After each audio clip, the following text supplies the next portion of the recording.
Olá, sou Alessandro Curiogata, médico oncologista, perito da Justiça Federal. Este curso tem como objetivo explicar o que é ser perito médico da Justiça Federal, quem o pode ser e o que faz um perito judicial. A perícia é um instrumento jurídico que auxilia o juiz a tomar decisões. É uma prova jurídica muitas vezes fundamental. Com base na perícia, por exemplo, o juiz determina uma sentença. Num contexto mais amplo, qualquer profissional especializado, devidamente habilitado no seu conselho profissional, pode ser um perito designado pelo juiz. Trata-se de uma nomeação baseada na confiança do juízo. O perito judicial atua como se fosse um profissional liberal, embora esta não seja uma denominação adequada. Na verdade, o perito é um servidor público do tipo ad hoc, ou seja, uma pessoa designada pela Justiça em caráter momentâneo para desenvolver um laudo técnico.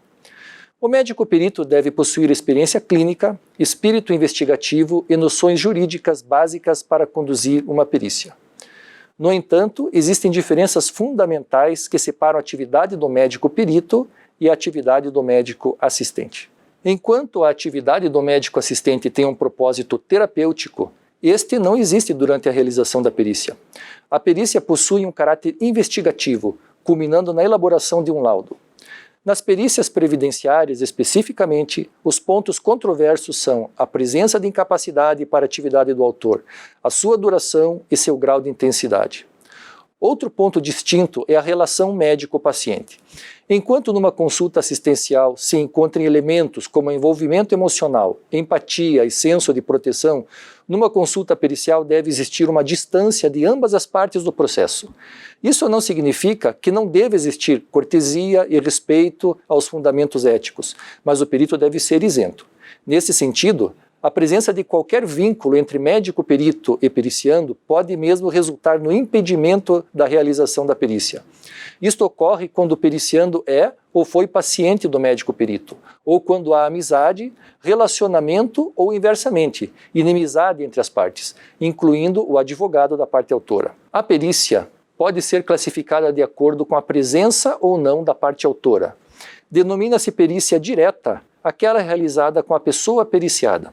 Inversamente, denomina-se perícia indireta a perícia onde não está presente o autor. Neste caso, as informações são baseadas nos documentos em anexo ao processo, como prontuário médico, exames, biópsias, relatórios ou atestados. Neste caso, ainda é possível o comparecimento do representante legal do autor para esclarecimentos de diversas informações. Uma perícia pode ser realizada em consultório médico ou mesmo em instituições próprias, como ocorre em alguns setores da Justiça Federal. Recomenda-se ao início da perícia orientar ao periciando qual o objetivo da consulta pericial, afastando-se a noção de atendimento médico assistencial. De acordo com o Conselho Federal de Medicina, cabe ao médico perito decidir sobre quem pode participar da avaliação pericial, como familiares ou o advogado do autor. Deve-se manter o cuidado para se preservar o sigilo do caso.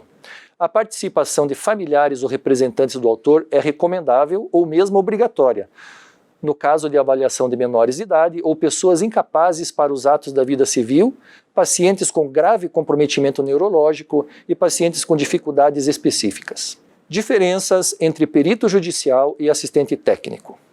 Como explicado anteriormente, o perito judicial é um profissional designado pelo juízo para a realização da perícia. Deve possuir como característica a total imparcialidade. O perito deve possuir conhecimento médico, espírito jurídico, devendo elaborar seu laudo com clareza e simplicidade. Por outro lado, o assistente técnico é o profissional que auxilia uma das partes envolvidas no processo, sendo contratado pela mesma. Desta forma, sua imparcialidade é prejudicada. O assistente técnico pode acompanhar o exame pericial, analisar o laudo após anexado aos autos e elaborar quesitos complementares. Sobre prazos. Após a intimação do perito, procede-se ao agendamento da consulta pericial.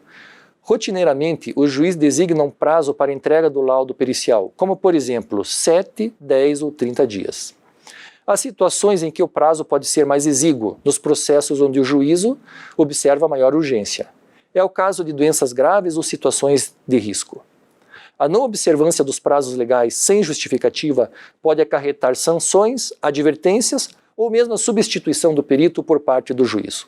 Ao solicitar a prova pericial, o juízo realizará a nomeação do perito, que pode aceitar ao encargo ou declinar ao mesmo, por suspeição, impedimento ou outros motivos justificáveis. As partes do processo também podem se manifestar a respeito da nomeação do perito.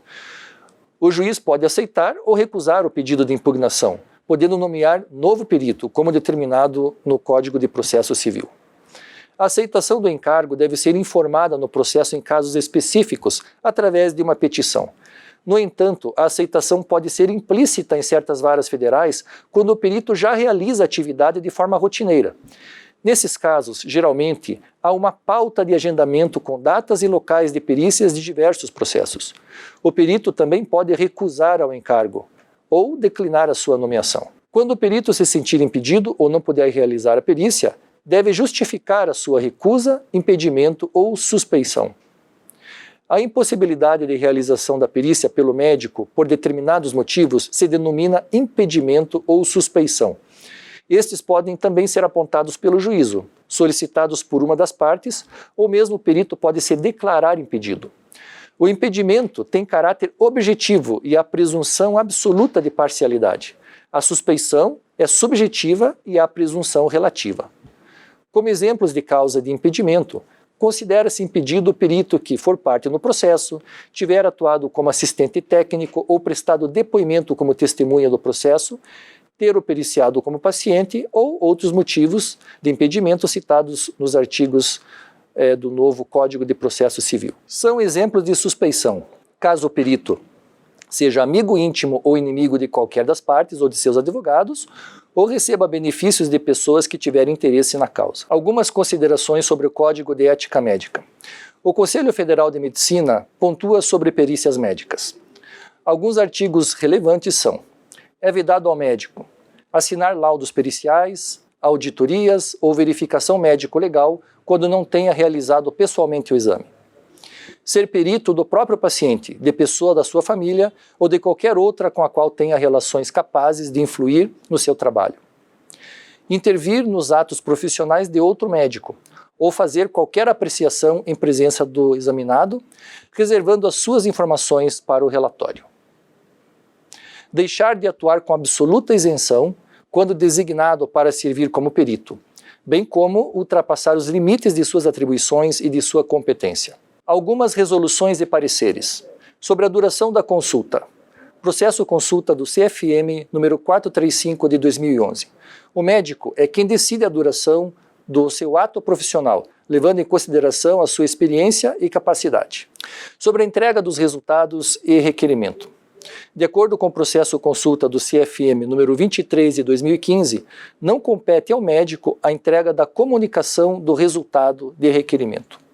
Tal fato também se aplica à perícia médica. O médico não precisa necessariamente entregar o laudo para o periciado.